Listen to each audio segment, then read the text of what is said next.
Dear Journal, what makes a pony? Is it her dreams? Her thoughts and her ambitions? What she hopes to accomplish before she dies? Is it her fears and her worries? The many things that she dreads in life? When I lived in Canterlot, when I was around my family, I knew exactly what my future was going to be. I knew the type of career I was going to pursue. I knew the kind of stallion I was going to marry. I even knew the types of foals I wished to have. If somebody had asked me then, what makes a pony? I would have answered with, the sum of all my talents. That was an easy thing to believe while I had a home. When I arrived in Ponyville, when I was thrown through the frigid veil of endless night, it was as though a trial by fire had robbed me, had burned me of all the things that I had long taken for granted.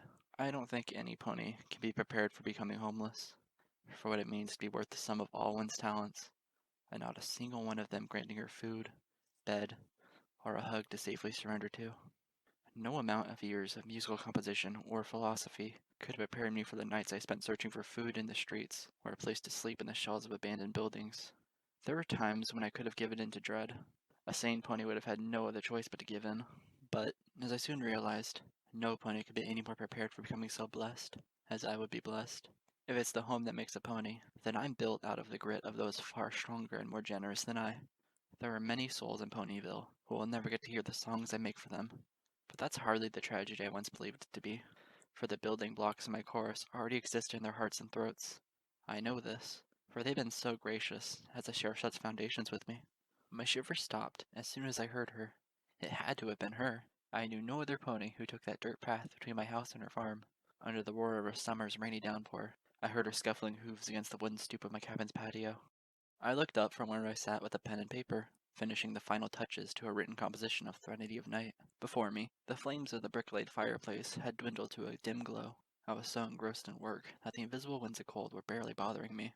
The rain continued to pound against the wooden rooftop shingles, and I still heard her lingering just outside. I was more curious than concerned. Adjusting the sleeves of my hoodie, I stood up, trotted across the cabin, and swiftly opened the front door. Applejack jumped and spun to face the entrance, gasping. I wasn't used to seeing her startled, much less soaking wet. The poor mare stood on my porch, drenched from head to tail. Blonde bangs framed a freckled face beset with shivers as she blushed a shade of red embarrassment. "Greetings," I said with a placid smile, keeping the door ajar with glittering magic. "Kind of a lazy day for a walk, isn't it?" "Oh, pardon me," Applejack muttered and fidgeted. The road was a thick curtain of veritable waterfalls beyond her. The dirt path snaking past the cabin had long morphed into a brown river of mud, and the bright light of the afternoon refracted a ghostly gray sheen across the forest stretching beyond. Shucks. This looks really, really bad, I reckon." She chuckled sheepishly. I spotted a basket bundled of soaked towels beneath her, as if she was using the last vestiges of her own dry flesh to keep the package from being soiled any further. "I only meant to take a breather from this dag-blamed flood. I swear, pigs I don't give as much as solid warnings like they used to." I shrugged. It came to me as a surprise as well. Normally, I'm always out and about. Today, though, I just happened to be indoors, working on something. I smiled pleasantly. "Speaking of indoors, you look as though you need a change of scenery." "Oh, ma'am, think nothing of it." Applejack shook her head and pointed out at the offending monsoon. "I'm sure it'll clear up, eventually. Don't you fret none. I'll be out of your means soon. It was never my intention to impose." Now, what kind of a pony would I be to leave a soul like you drowning out here in the rain? I trotted backwards a few steps and motioned towards the inside of my cabin. "March inside. I've got a fireplace in here. Let's get you warmed up." Applejack bit her lip. She gazed at me, at the rain, at her basket, and at me again. "You absolutely sure I ain't being a bother?" I grinned slightly. "Get your sopping wet tail in here before I change my mind." "Well, all right." She shuddered before humbly shuffling into the cabin with the basket in tow. "Whew, you know, I don't rightly remember this place, which is odd, considering I walk this path so often. Didn't there used to be an abandoned barn around these here parts?" "There could have been," I said with a smile, closing the door behind her so we were both sealed off from the chilling moisture outside. "I'm rather new to town, relatively speaking." "Well, howdy do and welcome to the neighborhood," Applejack said. I slid a bucket towards her. Taking a hint, she placed her hat down on the floor and began wringing her long blonde threads over the metal container. "I swear, though, this cat must have sprouted up overnight." Not exactly," I said. I marched over towards the fireplace and levitated 3 fresh logs out of the metal stand to the side. "But I don't blame you for not noticing it." I dropped the new planks of wood at the base of the chimney and stoked the flame. Soon, a brilliant glow was once again spreading through the cabin, this time heating up more than just myself. I'm not exactly the kind of pony who attracts attention easily. It's only fitting that my house carries the same habit. "I noticed the apple trees you got planted between here and that shed you got out back," she said. She paused, rolled her eyes, and smirked to herself. "Of course I noticed the apple trees. No crime in that. I noticed that they're grafted. Did you plant them yourself? I trotted across the cabin, past my bed, and opened a wooden cabinet full of fresh towels. Yes, but I had some help. I got an orchard full of hundreds more like them just up the road. So we're neighbors, I grinned at her. Reckon we are. Now I feel bad for not saying howdy sooner. How's that for rotten hospitality? Her voice trailed off as she gazed up towards the walls of the place. Huh. Now will you take a look at that? I trotted back towards her. I trailed her eyesight, observing the numerous musical instruments lining the wall. The two of us were surrounded by a rather familiar assortment of flutes, guitars, harps, chimes, violins, cellos, and clarinets, all hanging from metal fasteners across the interior of the small, firelit cabin. Oh, I'm a musician, I hummed, as if that could succinctly explain the undeniable forest of orchestral tools surrounding us. There's one good reason why I'm not living in the center of town. With all the racket I'm about to make, the most hospitality I'd get would be a swift kick to the flank. What, you compose tunes or something? And I search for them. Applejack stopped wringing her mane dry and bit her lip. I reckon I don't get it. Neither do I. I smiled and handed the towel to her. Until I find what I'm looking for, that is. And then it's another mystery. She took the towel, and I marched once again towards the fireplace, stoking the flame some more. The name is Lyra, by the way. Lyra Heartstrings. Applejack. She introduced herself like it was the first time. It's always the first time, and I can't help but feel charmed on each and every occasion. There's a melodic tune to a pony's voice when she thinks she's never spoken to you before, and Applejack's twang is something that violins can only dream of. I look forward to the day when I get to hear it again. My life's a symphony that way. And I swear, I wasn't fixing to burn any pony, she continued. I would have made it home safe and sound had the rainstorm started just a sneeze later. Why the crosstown trek, if I may ask? Because of this, Applejack draped the towel over her neck and began stripping the basket of its soaked wrapping. Oh dear Celestia, please don't be ruined. Whew. She exhaled with relief as she pulled the tiny alicorn doll out into the amber light of the fireplace. The toy was dry, about the driest thing in the cabin, and she nuzzled it like it was her own infant. How would a plum toss myself off a cliff if something bad came to this? Well, your secret's safe with me, Miss Applejack, I said with a goofy wink. Huh? She blinked up at me, then frowned. Oh, hush. Take nothing like that. She cleared her throat and placed the doll back into the basket. It belongs to my little sister, Applebloom. Her mom gave it to her, just before she and Pa tragically passed away.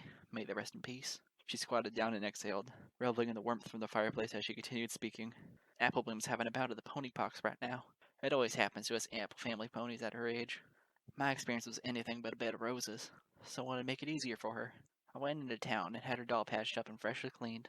But on the way back, well, she motioned towards the walls of the cabin, still echoing with the deluge of rain pounding from the outside world. I almost had a heart attack. I couldn't allow Applebloom's doll to get ruined. Maybe now you can understand why I stole your patio like I did. You didn't steal anything, Applejack, I said calmly. I completely understand, but if you ask me, the doll is the least you should be worried about. Here. I reached towards my cot and pulled free a woolen blanket. No need to have two members of the Apple family coming down with something nasty. Oh, please, Miss Heartstrings. I can't. Shh. I draped the blanket over Applejack and shoved her closer to the fireplace. You can. Just relax. You've been through a rain-soaked nightmare. It's the least I can do. She took a deep, shuddering breath, and soon she was nestled comfortably before the flames as her body dried in the toasty aura. I reckon this feels mighty nice. I smiled. I would think as much. Kinda reminds me of the fireplace we got back at the farm, she said, tightening the folds of the blanket around herself. Her green eyes danced with the crackling embers. My pa built it. He once told me that he went by the same unwritten blueprints that his father and his father's father before him used when the Apple family first settled in this part of Equestria. Can you imagine it? So many homes, and all of them using the same thing. It just goes to show. I squatted down across an Applejack and gazed softly at her. You can get away with amazing things, so long as you have a good foundation. 12 months ago, I was a sobbing mess. I laid at my side in the shadowy corner of a barn on the edge of town, curling in towards myself and covering my face with a quivering pair of hooves. The only thing more potent than the pangs of grief blistering through me was an immense cold, something that had chilled me to the bone. For days, the frigidity had been my nemesis, a cryptic sensation that haunted and horrified me through the streets of Ponyville. At that same time, however, hidden in the dust and hay of an abandoned barn, I welcomed the freezing sensation, for the shivers it gave me nearly shook my tears loose, making me think that none of what I was going through was actually happening. Through hiccuping breaths, I smelled the rustic surroundings around me. I felt one with the detritus, a lost and forgotten piece of history. My saddlebag full of meager belongings had been tossed in the corner upon my stumbling arrival, and in the sparse beams of sunlight needling through the barn's poor ceiling beams, I could barely tell the difference between my lyre and the rain of bits of farm junk surrounding it.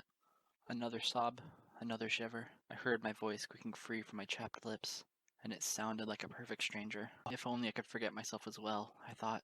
My life would have been a great deal more manageable if I could no longer remember the sensation still hounding me, of a raving pony wreaking havoc across town, of Twilight Sparkle's face looking through me as though I were invisible, and of the great height that had stretched beneath me as I stood on the town hall's building rooftop and teetered on the brink. I whimpered and buried my face in my hooves. I felt like a little fool. I had tried fleeing from this place, running eastward. If I could have galloped all the way home to Canterlot, I would. But no less than half a mile from the edge of Ponyville, a horrible wall of cold assaulted me, to the point that I started losing the feeling in my limbs. I rushed back to the center of town, collected my nerves, and tried trotting west instead. After the same distance traveled, an invisible blizzard struck my body, and I had to return to the heart of my sudden prison. There was no sense in asking any pony for help. As a matter of fact, I didn't want to even look at them. The residents of Ponyville were cheerful. They had every reason and right to be, and I didn't hate them for it. I hated myself. Stumbling across their paths, being subjected to their rosy expressions, served only to remind me of how cold, hungry, and scared I was. So I did what all three of those factors persuaded me to. I hid.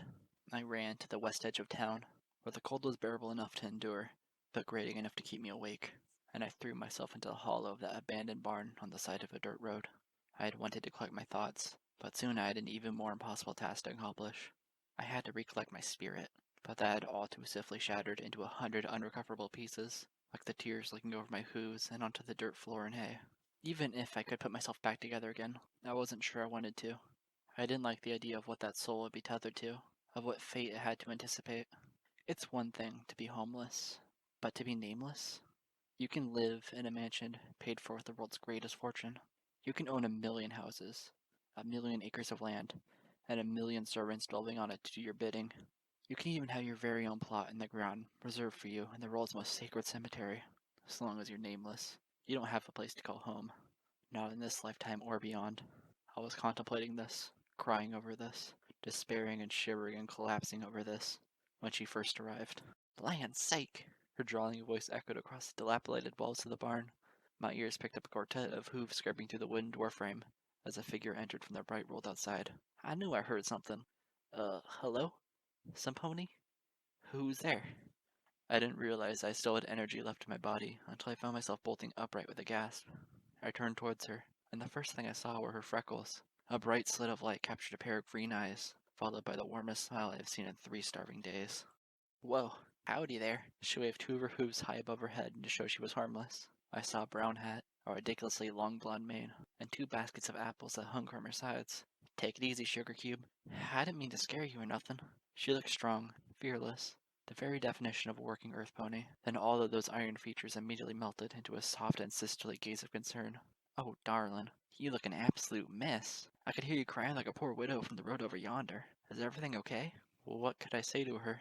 What could I say to any pony that would carry the smallest degree of weight? Life had given me a hammer and chisel, but my world had turned to mud and sand. I almost wish I had played dead instead of responding to her. Maybe I would have gone unnoticed like the ghost I had become. Instead, she stared steadily at me and said, "You do realize that this here barn's been abandoned for decades, right? Are you a long way from home?" Her words were delicious, like soothing musical notes that I hadn't the fortune of discovering until then, and they were gracious enough to squeeze even more moisture from my eyes. I barely sniffled, though, for I was too busy staring, not at her, but at the twin baskets of red fruit adorning her figure. I was suddenly aware of how dry my mouth was. There was a deep rumble, like the wooden structure of the barn was settling all around us. She heard it too, but was in a far saner condition to recognize it. Hungry, ain't you? She smirked, following the angle of my eyes.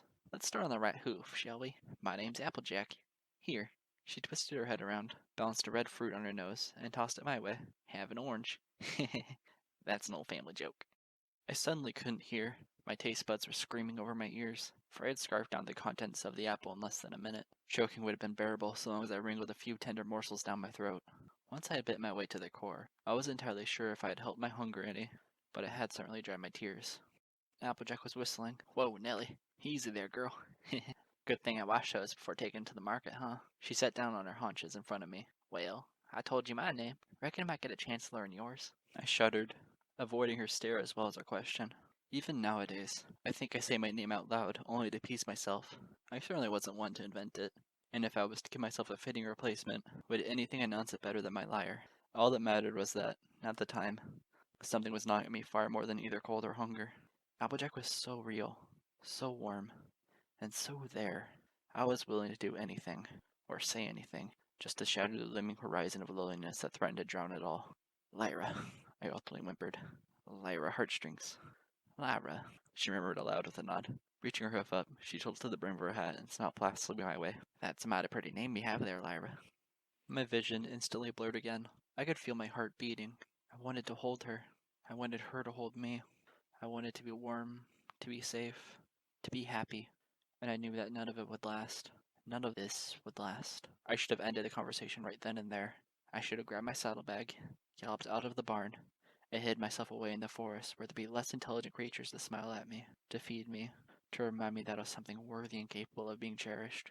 Just as Applejack's soothing voice was caressing all of the shivering ends of me, like I was not just some dirt-covered, tear-stained piece of refuse. I know this town like the back of my hoof, Applejack continued, and I must say I've never seen you around these parts before, Lyra. Are you visiting family or something? Is there some pony I can take you to? There's no need to be wasting it away in some dirty old barn, now is there? She blinked and squinted at me. Miss Heartstrings? At first, I wondered why she was asking me so many questions. As soon as the image of her teetered and was swallowed by perpetual shadow, it suddenly made sense. I was blacking out. I fainted, like some pathetic damsel, my whole body going limp. Starvation, it would seem, isn't so exhausting until you remind yourself that you're capable of eating something. I collapsed from such a sensation, and when I came to, the world was 1,000 times brighter than the inside of that barn. I saw the ground passing beneath me, and when I glanced up, the horizon was bobbing. Hey there! I felt the vibration of Applejack's voice. With a shuddering breath, I realized that she was carrying me across her back. A dirt road led towards our red barn house, nestled into a sea of delicious apple orchards, and we were gliding towards the bright epicenter.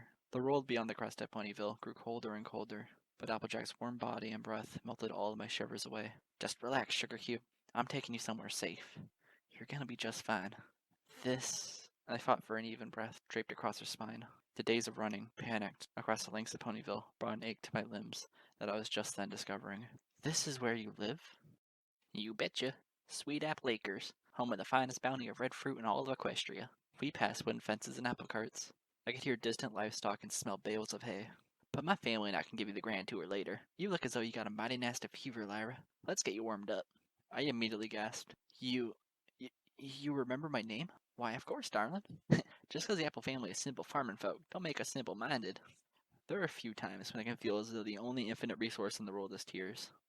Closing my eyes, I smiled, a fractured porcelain thing, and clung securely to her. The world was bright all around me, as if a righteous fire was burning away the frayed edges of a nightmarish veil that had been hanging over my head for days. I was almost sad to be let go.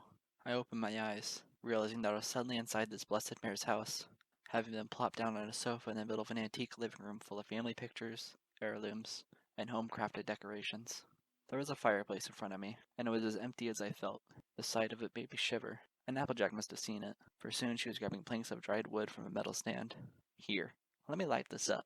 You make yourself comfortable, and I'll get Granny Smith to fix you some soup. Granny Smith? I murmured. Just then, my ears pricked to hear the sound of voices in the far end of the house. Applejack and I were not alone. The place was alive, and I felt very alien there, sitting on the family's immaculate sofa, with my tousled mane and stained coat. Her name is Lyra Heartstrings, Granny, heard Applejack shout across the interior, continuing a conversation that I in my numb state was only partially privy to. I found her just outside of town. The poor thing looked like she's long due for some real hospitality. I bit my lip, squirming under the fresh curtain of shivers. I thank you so very much, Miss Applejack, but you really don't need to go through all this length just to... My voice trailed off, for I was suddenly bathing in a sea of toasty warmth. The fireplace had been lit, and as my ears embraced the delicious crackling noise of the burning wood, my body veritably melted into the folds of the couch. Oh, Celestia, that's nice, I murmured with a drunken smile. Applejack's return grin was a lot more charming. Nothing treats a sick spell better than bathing in the Apple family's fireplace, she winked. Shucks, I remember when I first had the pony pox. Cuddling up before this here mantle got me through all sorts of feverish nights. I'm not sick, I said as politely as I could. I felt a sore lump building in my throat. I didn't want to sponge up too much of this kind mare's generosity, but at the same time, it felt like the first occasion I had in days to relax and let go. I wanted to pour all of my troubles onto some pony, but I didn't want to burden them with something I barely even understood. I'm lost, Applejack, I blurted. I ran a hoof through my frazzled mane and stifled my whimpers before they could form. I'm so lost. and I don't know where to start. Well, I don't know about you, but I reckon that home is always the best place to start. Home? It's what makes a pony, or so I've always believed. She placed the metal fire guard down for the brick-laid hearth and trotted towards me. A while ago, when I was just a little filly, I left this farm and headed out to the city, thinking that I could live a different kind of life than the rest of the family. Boy, was that one of the plumb stupidest decisions of my life. I nearly cried my eyes out for days, till I ran back home, and everything was just right. She stood above me and gently dragged a hoof over my mane, plucking free a random leaf and stalk of hay that I had collected in the barn where she had found me. Sometimes we leave home, even if it means running away from the place that means the most to us, 'cause we're so desperate to find ourselves. And what happens? We only get more lost. I didn't run away from my home, Applejack, I said with a soft sigh. An invisible gust of wind came from nowhere. The fireplace suddenly seemed miles away as the images of Camelot flicked through my mind. I would give anything to go back there, but I can't. And just why is that, Sugar Cube? I bit my lip. Goosebumps were forming under my coat. I clutched my forelimbs to my chest and fought the icy shadows for as long as I could. Applejack had been so kind to me. The last thing she needed was an emaciated guest collapsing into the center of her living room. Never in my life had I anticipated becoming what I was then. A vagabond, a bum, a unicorn with no purpose or title. All my life, I had seen riffraff gathered in the far shadier streets of Camelot, and had always regarded them with both pity and curiosity. Now I was sitting in their place, carrying the same disgusting scent, and even those impoverished souls had more hope than I did. Even if I could make my way back home, would I be able to stake claim to that which was once attached to me? Would my parents be able to help me any? Mom. Dad. Nothing, I murmured, my lips quivering. There is nothing for me to go back to. I huddled into the deeper contours of the sofa. For a moment, I wished that it was a coffin instead. Well, right now, we have a place for you here, Sugar Cube, Applejack said. Her selflessness was only outshone by the bright smile on her face as she swiftly trotted towards the closet, opened it up, and rummaged through rows of hanging jackets inside. And I've got something else for you. It's just the thing for them feverish shivers of years. After a modicum of effort, she emerged with a stone-gray article hanging from her mouth. She dropped it by my side. Here you go. Little something I used to wear when I was a bit younger, forking around the orchards in autumn and all. Of course, I rarely use it these days, on account that I've grown myself a second skin. I looked at her, then at her gift. After a squinting study, I realized it was a long-sleeved sweater jacket. Without a second thought, I encased the item in glowing telekinesis, and all but flung it over my forward half. Finally, with only a little fuss, I slid my hooves all the way through and sat comfortably with a hoodie encasing my shivering limbs. Soon, the goosebumps shrank away, as if the jacket was now absorbing the heat wafting towards me from the fireplace. Looking back, I think it was the gesture itself that did the trick. Applejack was willing to give a little piece of herself, and I was like being engulfed non-stop in her hug. I couldn't help but smile, for I remembered what it felt like to be in company of a pony who was more than a stranger. I was more than ready to call this polite and thoughtful mare a friend. Thank you, really, Applejack, I said, curling against the sofa showed the rest and basking in the glow of the hearth. For everything. I wish I could repay you. My home is your home, she merely shrugged. Relax. Rest up and get better. Later on, we can see about helping you find your place, you reckon? I let loose the tiniest of giggles. Sure, I reckon, I smiled, letting the gray sleeves of the hoodie dangle toastily over the ends of my front hooves. When I was young, I used to envy Twilight Sparkle, wishing that I too had an older sibling to look after me while my parents are away. I wondered if this is what it felt like. Though, I don't know if any place in the world has a fireplace as good as this one. It's a good fireplace, Applejack said with a nod. My pa built it. Always make sure you lay down a good foundation, he'd say. The rest takes time, but it works without a hitch so long as the foundation is solid. She gazed briefly into the fire. She looked a lot older suddenly, though she carried it with far greater strength than the frail melancholy that I see in most ponies' faces. I reckon it held much weight in them words of his. My pa was the foundation of my life. I was floating dizzily on a cloud of warmth, but still I was able to understand the gravity of my new friend's words. I'm sure you've done him proud, I said. I can only make him prouder. Her green eyes twinkled briefly as she smiled, then trotted past me. I'll see how Granny's doing with the soup. I'll be back in a jiffy. Yeah, okay, I said, adjusting where I sat on the sofa. Sparks danced across the fire guard before me. I stared into the flame, allowing the thoughts of my recent circumstances to melt away. I pulled the hood of the sweat jacket over my horn and exhaled deeply, as if giving up a somber part of myself that had controlled my frightened limbs for so many nocturnal hours of despair. It was the first chance I had to sit and think deeply in days. As a result, something dark and mysterious rose to the surface of my mind. something that had danced around the miserable waves I had so fitfully navigated up until that point. The more I meditated on it, the more my ears twitched, for I realized I was unearthing a melody from the deepest parts of my psyche, an undying tune that had been born in the recesses of my mind and remained unsung since the very moment I woke fitfully in a dark alley, a scared and freezing victim of endless night. So engrossed was I in these ponderings, I barely noticed a yellow shape trotting up to my peripheral vision, then gasping. I glanced over. There was a little foal looking up at me with wide amber eyes. A red bow swayed in her crimson mane, for she was shivering. Was I not the only one who was cold? No, that wasn't it. She was afraid of me. Why, hello there, I said in as gentle and harmless a voice I could muster. I smiled at her and leaned over slightly. You must be Applejack's sister. The girl backtrotted from me, her eyes as wide as saucers. Her eyes dropped as a pale sheen danced across her irises, like moonlight rippling over pond water. AJ? Shh, it's okay, I smirked. I'm guessing your sis neglected to mention that you had company. What is it, Apple Bloom? A familiar orange shape strolled back into the chamber, then immediately froze. My heart jolted, for Applejack was suddenly shouting, Apple Bloom, get over here, now. Panting, the little foal scampered over to her sister. I watched, blinking and confused, as Apple Bloom hid behind the mare. Applejack stood protectively in front of her while glaring down at me on the sofa. All of the sweetness and hospitality was gone, shattered to bits beneath an accusing frown as hard as diamonds. Just who in the hay are you? What are you doing in our house? What? I gasped. My heart was beating hard, as if it would tear a hole in the hoodie at any moment. But, I thought that. Is that my jacket you're wearing? Applejack exclaimed, her emerald eyes squinting harshly. I could hear Applebloom's whimpering voice as she cowered and hid her face. Behind both sisters, an old green-coated mare strolled up from the other room, curious about the violent commotion. Have you been rummaging through our stuff? Applejack continued, almost sneering. Spit it out. Applejack, you know my name? Applejack cocked her head to the side. Her anger was briefly drowned in confusion, but soon that cloud faded and the scorn returned. Did somebody put you up to this? If so, 'tain't funny. We already had a bunch of rambunctious colts vandalizing our barn months ago. This here farm doesn't need no more mayhem on its plate. Now are you gonna answer me or not? I don't understand. I'm Lyra, remember? We were just... I stopped in mid-speech. My heart briefly stopped, and I felt the warmth of the living room once again dissolving.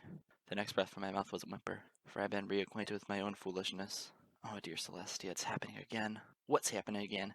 Dang it, Missy! I demand to know why you trespassed into our very own home. Look, I stood up from the couch, weak, my legs wobbling. I gulped and backed away from them, waving a hoof. I don't even know how to explain this. Try me. Applejack's iron frown carried her icily towards me. The fire bathed every hard line on her features and none of the freckles. Before I call the police. We were just talking a moment ago, Applejack. You carried me here from the edge of town. Carried you here? I never seen you before in my life. I know you think that, but I swear to you. I gulped before stammering like a fibbering fool who was desperate to avoid the paddle. We talked. You lit the fireplace for me. You gave me this jacket. Likely story. You reckon I'm stupid? No. For the love of Luna, it's not what you... I stopped in place. The shivers had quadrupled. I felt my bones turning to ice. My gaze swam dizzily over the many family portraits lining the living room. I saw nothing but the faces of strangers, like these three souls gathered before me always were and always would be. I grimaced as though I was giving birth to a familiar horror. I'm so sorry. I gotta go. Oh no, you don't. I spun and galloped desperately towards the far end of the house. I'm sorry. Applejack, the old mare's voice started. She's getting away. Oh no, she ain't. Mackie? Their voices dwindled as I shot around a corner and bolted for the front door. Instead, I bumped into something large and red. Oomph! I fell down on my haunches, reeling sickly. Looking up, I gasped. Ugh. A tall stallion towered above me, his crimson coat rippling with a sea of iron muscles. On any other occasion, he would have been a delectable sight for a mare like me to behold. At the moment, however, he was as menacing as a leering minotaur. Big Macintosh! I heard the elder mare's voice calling over the bounding hoofsteps of Applejack from the chamber behind me. Grab her before she gets away! I gritted my teeth, flashing a look left and right. I saw a bathroom within a leap's distance. Just as the red brute lunged at me, I bounded out of his reach and bolted towards the doorframe. The doorknob was already glowing from my telekinesis by the time I flung myself inside and magically slammed the thing shut. The house was rumbling from all the bodies thundering after my hooves. I slipped on a rug, nearly fell, and scampered back on all fours in time to lock the door and press my weight up against it. The door pounded once, twice. I shrieked and pressed myself desperately against it, trembling, my starved body and glittering magic acting as a frail bulwark against the entire family's righteous anger. Oh, Celestia, please. I started to weep, my tears gathering at the collar of the gray hoodie that had been donated to me by a ghost. The door pounded a third time and I nearly fell back, struggling to keep my hooves firm against the slippery tile. "Open this door," I heard Applejack say. "I swear we ain't gonna hurt you, girl, but consarn it, you got some explaining to do." I heard the muttering of the other family members just outside. "Don't you know that the Ponyville police can put you in jail for invading some pony's home? Please, just leave me alone," I sobbed, on the edge of hyperventilating. I murmured into the wooden surface of the door. "The police will do nothing. Believe me, nobody can do anything for me. Oh, blessed Luna."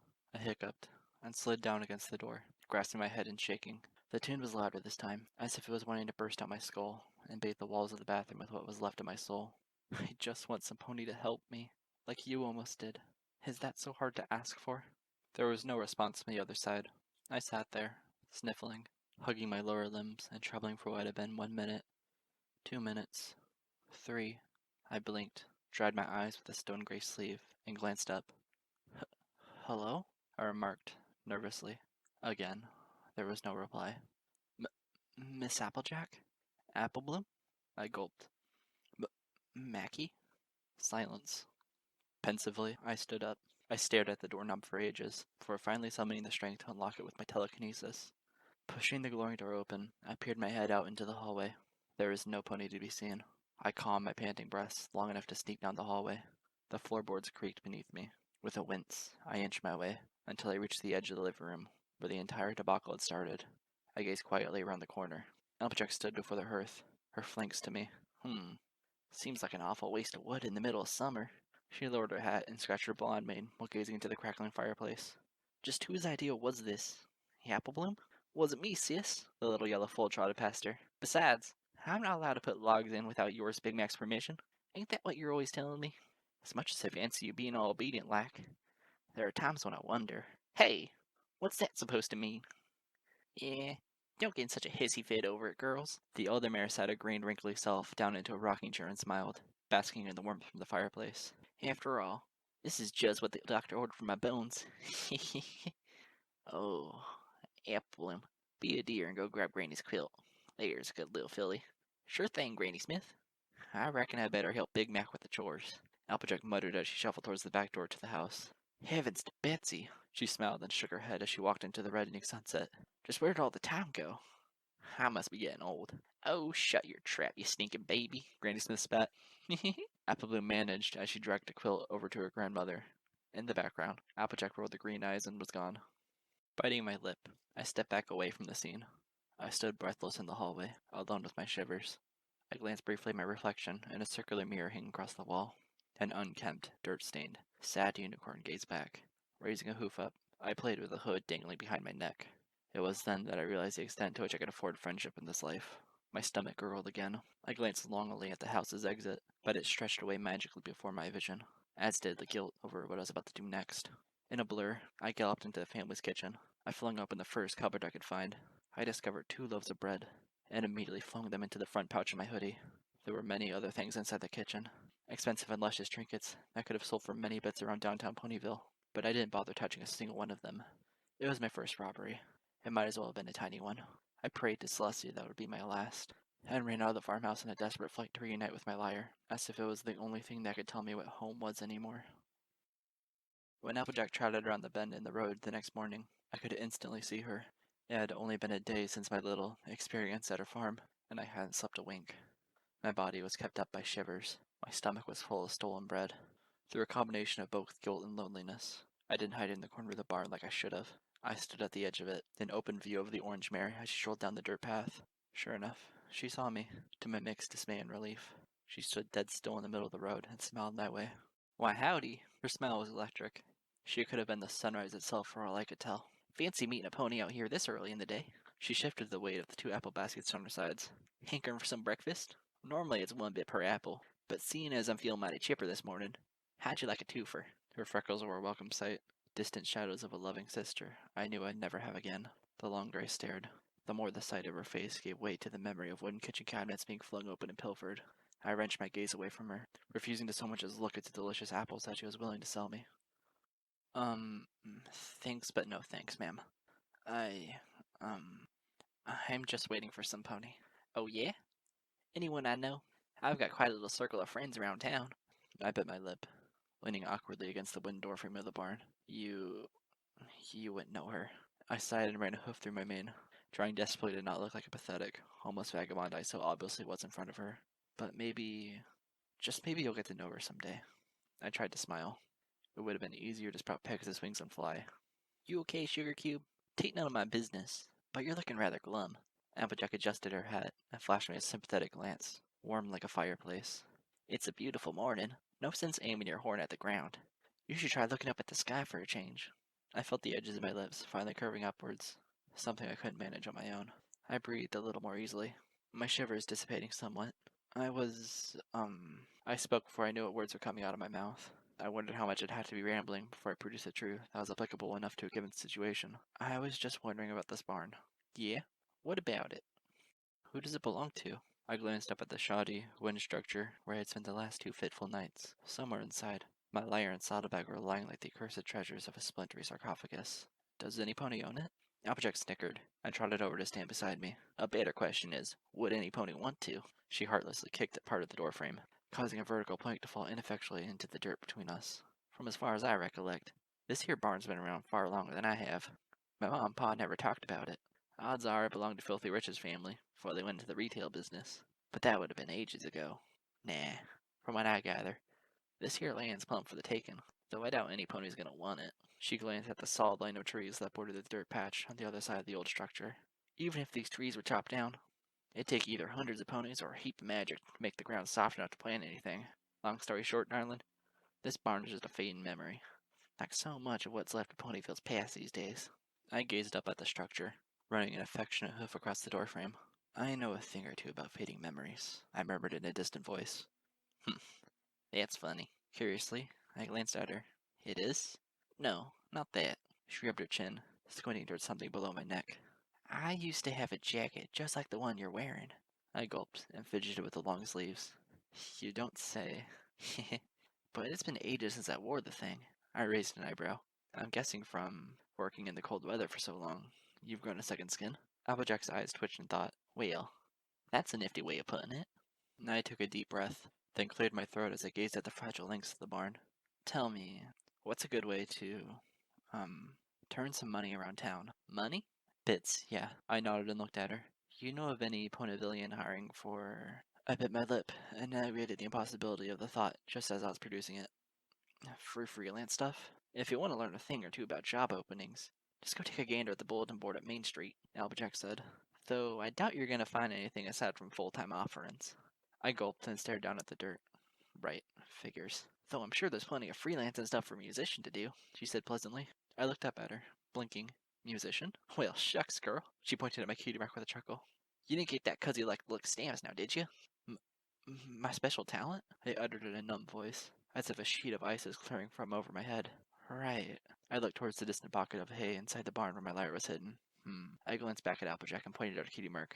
I see your special talent is selling oranges. She blinked at me, then snorted. Her hat nearly fell off as she let out a loud guffaw. I joined with my giggles, for suddenly the day was feeling warmer. When Applejack trotted round the bend in the road, she paused to stare at the wooden barn. It was obviously the same wooden barn she had trotted past every morning on her way to town, only now there's a green tent pitched next to it. What in tarnation? She squinted curiously, her ears tickled with a gentle melody wafting through the branches, bordering either side of the dirt path. Is the circus moving into town? Try a traveling minstrel. Applejack looked my way. Huh? She jolted as 4 bits flew towards her and landed on the brim of her hat. I was standing in the doorframe of the barn, leaning against the dilapidated entrance while strumming my lyre. Is that enough for 2 of those delicious apples, ma'am? Applejack glanced at the baskets in question, hanging from her side. She lowered her hat and retrieved the bits. Well, to be honest, missy, that's enough for 4 of them. I gave her a practice smirk, something I was getting better at after so many weeks spent performing in town. Alright then, 4. They look absolutely scrumptious, and it so happens I have the bits to spare. Is that so? Applejack spoke while picking 4 of her best fruit from the baskets and bagging them. I'm guessing you're a mayor on vacation, more or less. Though I must say that this town's getting brighter and brighter with each passing day. I'm thinking of staying a while longer. I strummed the lyre and motioned towards her. You look rather fit, if I may say so, ma'am. Tell me, do you work on a farm? As a matter of fact, I do. She smirked at me and held the bag of apples out in one hoof. And if you're truly fixed on hanging around here, then you're bound to get to know me and my family. We've been harvesting apples here for a long time. A long time, huh? I gently took the bag from her in glowing telekinesis and laid it beside the tent next to the barn. Then perhaps you could answer something for me. Shoot, this barn. It looks abandoned. Is that true? Well, pretty much, yeah. Does it go for the land as well? As far as I know. I smiled knowingly. So, I'm guessing the structure's standing here for no reason. What are you getting at? Object glanced at me sideways. Thinking of doing some demolition? Well, it depends. I strummed in the lyre and kicked my rear left hoof playfully against the wooden side of the building. Would you happen to have some experience in the matter? Heh, sorry, missy, but you're asking the wrong pony. Oh, I'd love to give you some advice, but truth is, I'm not all about barn tearing as I am about barn raising. She fanned herself in the morning sunlight before planting the hat back atop her blonde mane. As a matter of fact, I watched my pa build many a thing in his days. May he rest in peace. Her nostrils flared as she murmured, he could build log cabins in his sleep if he wanted to. I raised an eyebrow. Log cabins? Lickety split. I used to call him the house plane around these parts. Heh. But, yeah. She trotted back into the dirt road. I'd better be off to market. Still, though, if you want to see about tearing barns down, you best be asking ponies around town. Ponies like who? When Applejack trotted around the bend in the road, she froze upon hearing a roaring voice. Splinters of wood flew through the air, followed by a blur of bright colors darting in and out of view. Rainbow Dash! She squinted awkwardly in the morning air. Slowly, she lurched towards the side of the road, shocked to see an old barn being torn to shreds, plank by plank, by a familiar blue Pegasus, who was sailing her agile body violently through the wooden structure. Whoa there, girl! She ducked as a wave of wooden bits splattered above her head. Watch where you're diving. Seriously, is there a war I don't know about? Here.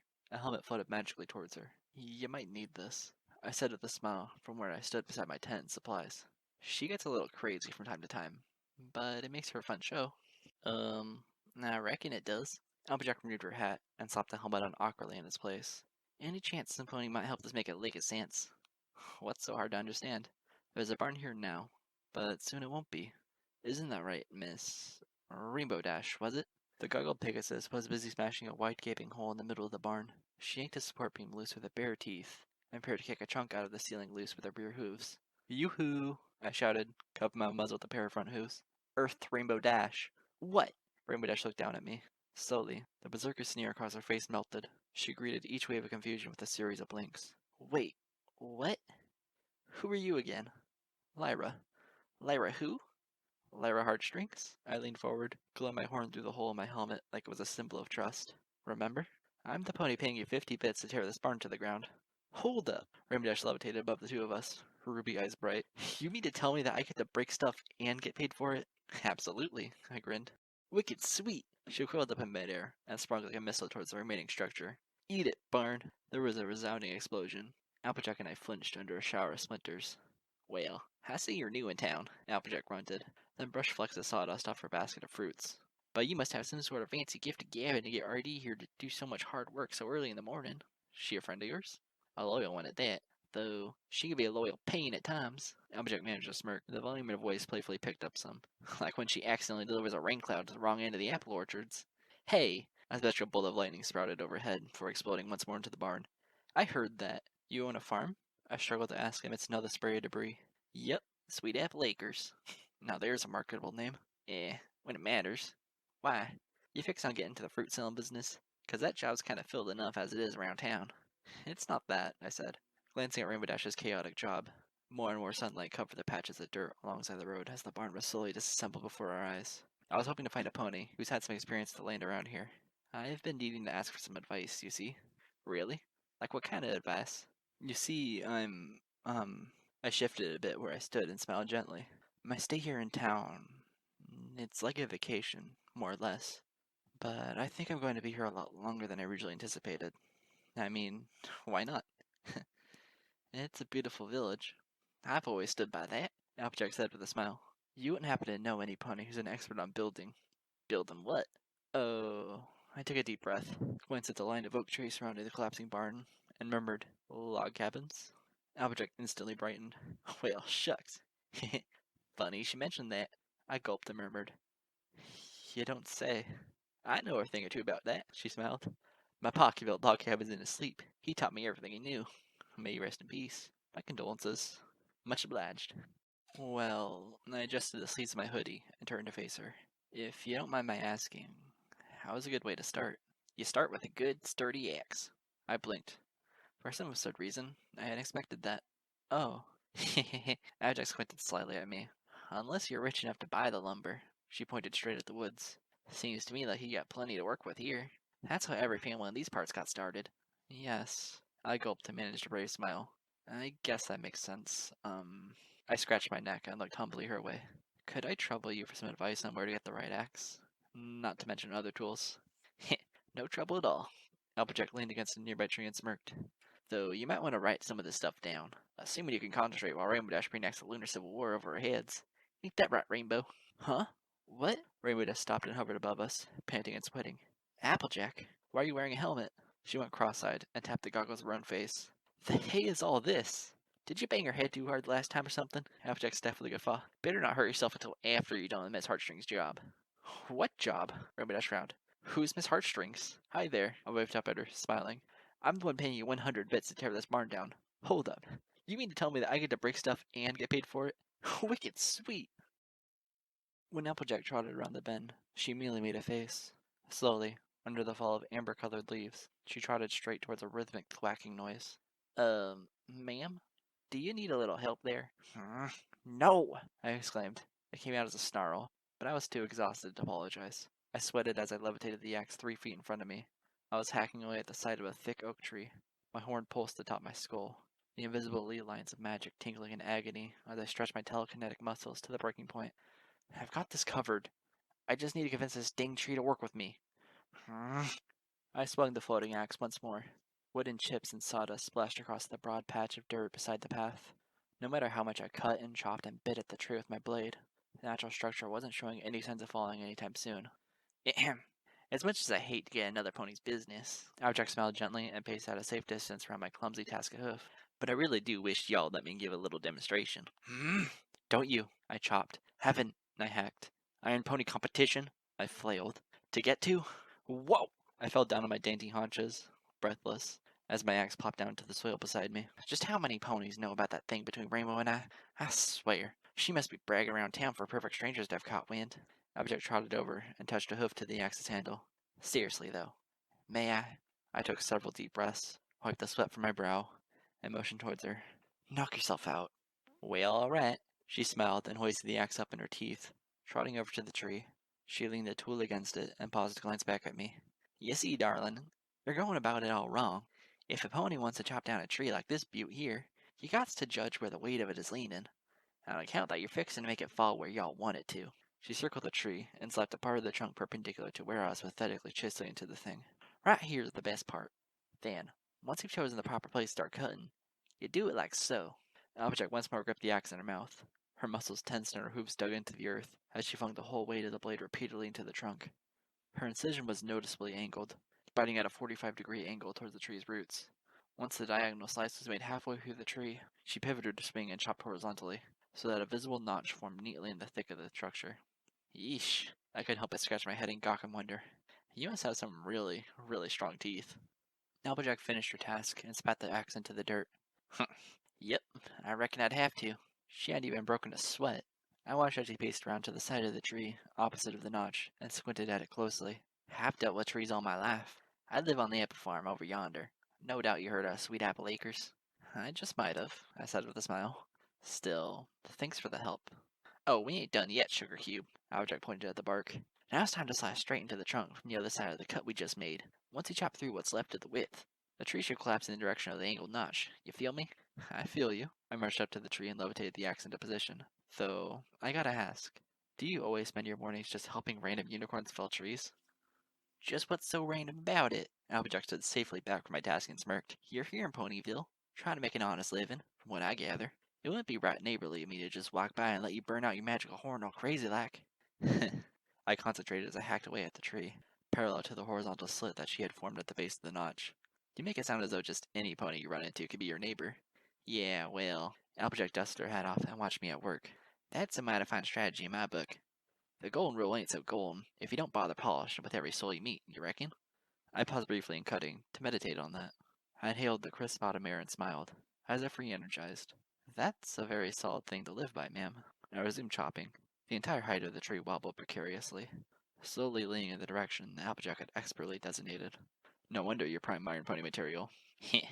I hate to say it, but I'll hardly get that title by being nice. I beg to differ. It's funny. Oh, nothing. Applejack scratched her chin. I could have sworn there used to be a barn around these here parts. I'm sure it did what all useless things do. I remember giving a few last, final thwacks. It disappeared. The tree snapped and started to lean away from us. Hey, there we go. I backed up, grinning wide. Now is where you shout timber, missy. Oh, I took a deep breath and opened my mouth wide. Just then, the ground rolled with thunder. Loose leaves fluttered all around us from the tree's heavy collapse with the earth. I blinked and blushed slightly. Timber? I looked back at the giggling mare and smiled. I don't suppose I can carve this thing hollow and just live in it, huh? You gotta make those notches deeper, miss. Heartstrings, I said, grunting a little as I carved at the sides of the oak logs with my hatchet. The trees that were left standing beside the clearing around us were barren, devoid of leaves. A sharp chill hung in the air as I prepared to add the final rectangular pile of wooden beams being slowly built along the side of the road. And this is coming along nicely. I hate to bother you on such a beautiful day. Don't mention it, Applejack waved a hoof, smiling. She wore a plain brown scarf around her neck to protect her from the bitter November chill. I always take my time heading home, just in case there's ponies like you roundabouts who need a helping hoof. Well, I'm thankful. I really gotta get this finished, I exclaimed, sweating, concentrating hard to make the notch perfect so that it would fit the rest of the beams I had stacked up. It's taking me too long as it is. My magic just can't replace sheer experience, if you catch my drift. Absolutely. I feel bad for unicorns, Applejack began, but then blinked and blushed. No offense. I smiled at my work. None taken. It's just that y'all always fancy yourselves as capable of doing all sorts of amazing grunt work with them horns that you're sporting. Two of my best friends are unicorns, and I know for a fact that lifting too much weight with magic can give a pony an awful bad headache. I think it's good that you're pacing yourself. I only wish I had the opportunity to see ya and help you out sooner.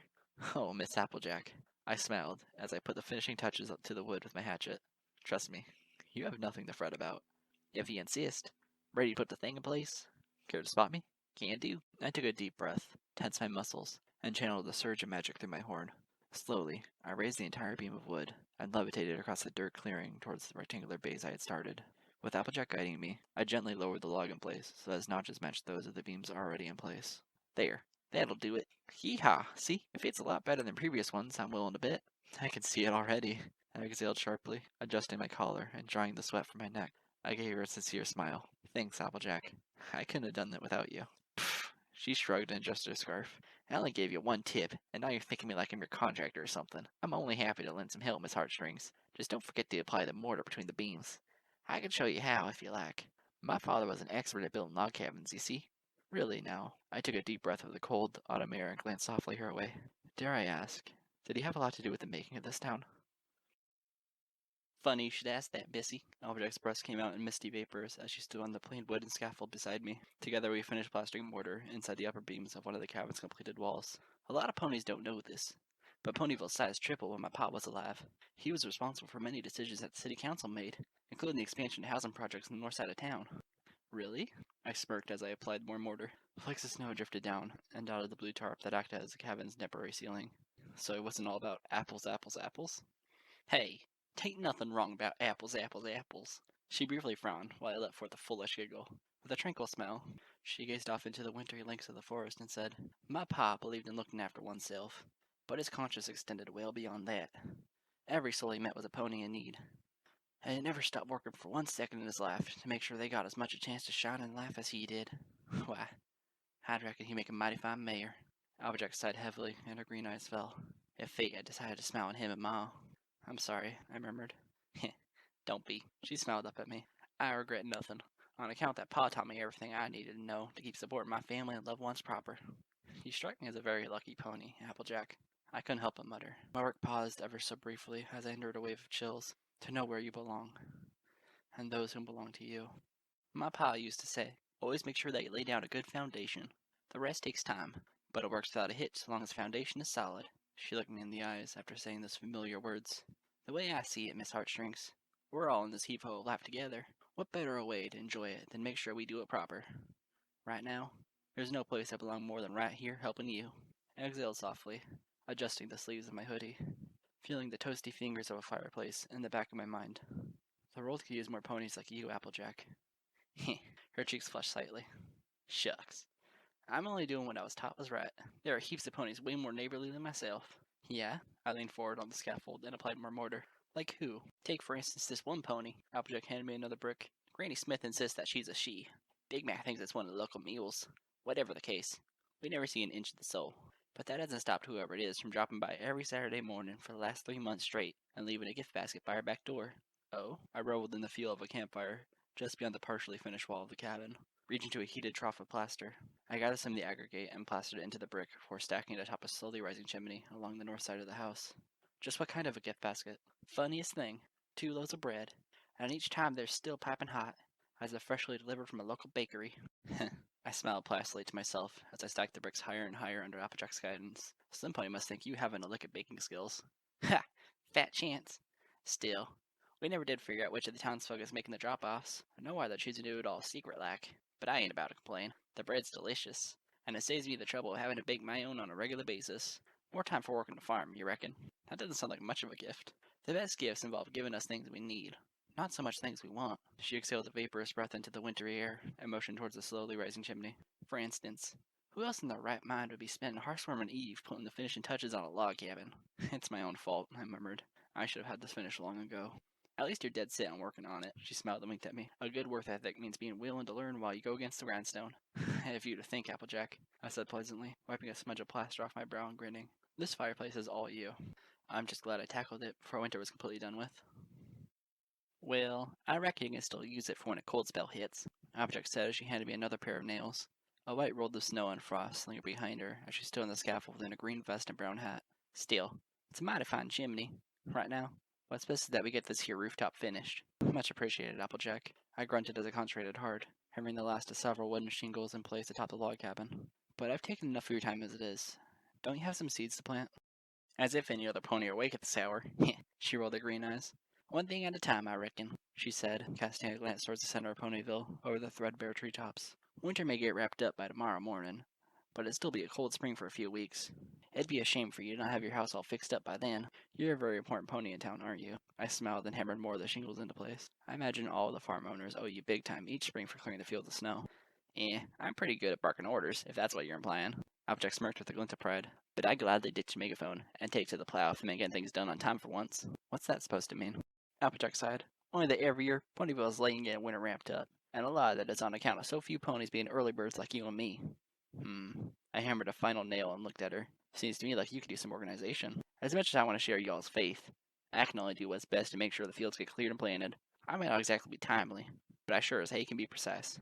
You're more than just resourceful, Applejack, I said with a smile. With a brief chill, I adjusted the hoodie around my neck and exclaimed, You're the kind of mare to lend a hoof to each and every pony you see. As long as that's your main concern, who cares about timing? You really think it's just the land that needs wrapping up? Ponies gotta live on that land, you know? I suppose that's a good way of looking at it. Applejack scratched her chin. Still, she exhaled, I'd give my bottom bit just to be on time for once. Well, maybe I can help this year. I placed the hammer down and swiveled around to face her. That is, if you don't mind a stranger taking part in the labor. And Applejack smirked. You're never a stranger, as long as y'all got a helping spirit and 4 strong hoofs to guide it with. A saying of your father's? My own, actually. Though I'd be lying if I said he didn't inspire that none. She winked.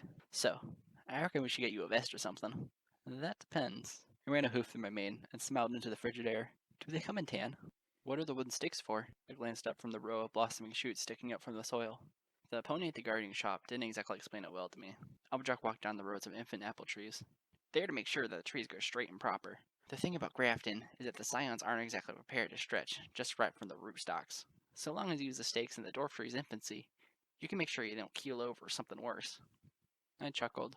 A flock of birds sang musically overhead, flying low over spreading leaves of green that surrounded the sunlit clearing in which my new cabin resided. You must know apple trees like the back of your hoof. I only wish they knew themselves half as much. Life would be a lot easier if the trees would just plant themselves. Then where would all the fun be? That's what I was trying to tell my brother, Big Mac, all the time. She walked with me around the green yard of freshly planted grass. One spring, he talked us into trying our hooves at growing pears. I still have nightmares about the next summer after. She muttered with a slight shiver. We've since agreed that I'm the entrepreneur of the family, not him. I'm guessing he'd make a better mascot, I said with a wink. Ugh, she rolled her eyes. Y'all can ask half the mares in town, and I reckon they'd wholeheartedly agree. There aren't enough sticks in the world to fend them off at times, I swear to Celestia. Say, speaking in summer, I glanced up at the front of my cabin. Could you give me some advice on adding a wooden outcropping to the front? What, like a porch or something? Yeah, I said with a nod. This town is a lot prettier than where I moved from, and I wouldn't mind spending some afternoons sitting out here, I shrugged. And, well, you never know when it might decide to rain. Applejack looked up from the fireplace, her body huddled securely under the woolen blanket as she gave me a squinting glance. I'm mighty curious, though. Her voice was a gentle murmur, barely heard under the roar of the rainstorm pounding in on the cabin walls surrounding us. What's a musician like you doing out here on the edge of town? Most artists hang out in the center of Ponyville. Seems like an awful shame for some pony as kind as you to be dwelling someplace all lonesome like. Believe me, I breathed easily, sharing the heat from the crackling flame with her. I'm not half as lonely as you think I am. You get plenty of visitors? Oh, on occasion, I smiled. One friend in particular makes a habit of dropping by on a regular basis. Oh yeah? What's her name? I bet I know her. And I took a deep breath, my face melting into something cold and melancholic. No. Unfortunately, you wouldn't. Well, it's good to know that you're not entirely alone. After all, you've got yourself a cozy little cabin here. She smiled as she gazed once more into the soft red hue of the fire. Must be awful peaceful. Yes, very. Mind if I ask just what you do for a living? What do I do for a living? I repeated, gazing up at the rows of musical instruments haloing us along the walls. Live. I live to live happily, to compose musical accompaniments to the beauty that I see, to record that which is sad and that which is lost. For the somber things in life are mere shadows to the warmth and joy that we're often too busy to recognize. I adjusted the stone gray sleeves of my hoodie and smiled, but I'm never too busy. I'm a pony who listens, Applejack. And more often than not, I like what I hear. Because what's the point in hating the few cherishable treasures that we are given? It's taken a while for me to discover what I've been blessed with, but I'm grateful for that time. It's like building a house. You learn more about the process as you erect the walls and rooftops for the very first time. Once it's finished, it's hardly a project of your labor and your labor alone. Rather, it's the sum of all the love and support that dear friends have contributed to it. In the end, a home is just an extension of yourself, something that couldn't exist without the foundation set forth by those you care about. I close my eyes and exhale peacefully. When I'm living here, all of my newfound friends are living with me, so that this place is something permanent, like a memory that never fades. How could any pony call that lonely? I wasn't expecting a response to my heartfelt words, but I wasn't expecting utter silence either. As the seconds ticked away, the glow of the fire dimmed beyond my eyelids. I felt the cold wind billow through the cabin, though not a single window was open. When I opened my eyes, I saw a misty vapor wafting from my lips, with an inescapable chatter of my teeth. I glanced aside. Applejack? She was rubbing a hoof over her forehead, reeling in a brief dizziness. As soon as she came to, her green eyes flew wide open. What in the hay? Confusion swiftly blossomed into panic as she gazed fitfully at her bizarre surroundings, feeling the folds of the woolen blanket enshrouding her like a straitjacket. Where in Celestia's name? Applejack. Duh! She gasped and jumped up, nearly tripping over the basket with Applebloom's doll. What happened? What am I doing here? Why is my mane so soaked? She started to shiver, like a frail soul that she had once carried out of a barn in some ancient place long forgotten. Ah, shoot. I collapsed in the rain, didn't I? Please. I stood up and raised two hooves. Just calm down. I'm sorry to be a burden, ma'am. This is just so... She bit her lip and ran a hoof through her wet bangs, quivering all over. I had never seen Applejack look this weak or frightened before. I immediately wanted to hug her. No pony should ever have to feel the weight of the world crumbling atop her shoulders. No pony but me. If the cabin had fallen into dust all around us, I bet she would have been less scared. How could I let myself faint in a rainstorm? Her voice was breaking, as if she was on the verge of doing something I was hardly worthy of witnessing. What's wrong with me? I'm never this... Applejack, listen to me. I marched up to her and planted my hooves on her shoulder, forcing her gaze to be swallowed in mine. You are a strong mare, but it takes strength to trust other ponies. So trust me right now. Everything is all right. You got caught up in the rain, and I took you in. I smiled earnestly, replacing the warmth that she had lost when she stepped away from the fireplace. My home is your home. Slowly, Applejack's shivers melted away, like mine always do. And so many of those occasions being owed to her, she gulped and nodded, her lips curving slightly. Reckon that has a mighty sound to it. It better, I said with a smile, ushering her back down to the fireplace, where she could bask in the glow. I'm a musician, after all. I draped the blanket over the confused mare's shoulders, calming her further as the rainstorm persisted outside. What about you? Do you sell oranges? Applejack blinked at me.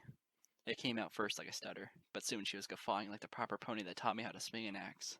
Soon, her breath slowed to an even pace. So, I reckon you have a name? It's a shame to not know the pony is giving me such good hospitality. Lyra, I said with a gentle nod of the head. Lyra Heartstrings. Lyra, she repeated it, her eyes dancing across the musical instruments above us with foolish wonder. Now that's a mighty pretty name. So I've been told. We talked for 2.5 hours, during which Applejack never forgot me. I couldn't have been more thankful. Most of the things she told me were stories that I had heard before, from months of gently coaxing such information from the many freckled-faced, amnesiac prototypes that I'd been blessed with meeting before. Not once did I ever consider interrupting her anecdotes, no matter how familiar they sounded. The sweetest melodies in life are the ones you're willing to listen to over and over again. No record player could do Applejack justice. She's a symphony I've been lucky to attend on several occasions, and every single time it demands an encore. The rainstorm ended. Reluctantly, I helped her gather their things. While she fiddled with her hat, I personally bundled the basket with Applebloom's toy. I gave it to her, and we parted ways. A quiet part of me felt as if I had finally discovered my older sister, only for her to have gone away on a long trip. I watched from the patio at the front of my cabin while Applejack trudged away in the mud. As I predicted, there came a point where she stopped in her tracks just before marching around the bend. I kept watching, for something was evidently weighing on Applejack's mind beyond plain forgetfulness. I saw her dangling the basket up and down in her grip, as if alarmed by how much heavier it felt. Swiftly, she unbundled the baskets, keeping the contents dry. What followed next was a shocked expression that no painter could do justice. She reached into the basket, for nestled beside Applebloom's doll were 2 loaves of bread, a day's freshness still wafting from the crust. Applejack's lips pursed, murmuring mute words of wonderment. She scanned the horizon. She saw trees, mud, a misty rainbow, and even a peculiar log cabin. But she didn't see me. I was back inside, nestled under blankets in front of the fireplace as I finished composing the last written bits of Threnody of Night. Soon, I would have the instrumental finished, and the last step before the magical performance would be acquiring more ingredients to act as a protective buffer. I remembered what happened during my last experiment. A frightening chill ran up my spine, so that I scooted closer to the flames. But then I felt the folds of the hoodie around my body, like a sisterly hug that never ended, warming me far more than any burning logs ever could. For another night, I fell asleep with a smile instead of tears. I didn't worry about the ashes of the fireplace spreading beyond the hearth. After all, it had a good foundation. I don't know how long it will take me to find my way home, but so long as I am living, I will never run out of neighbors.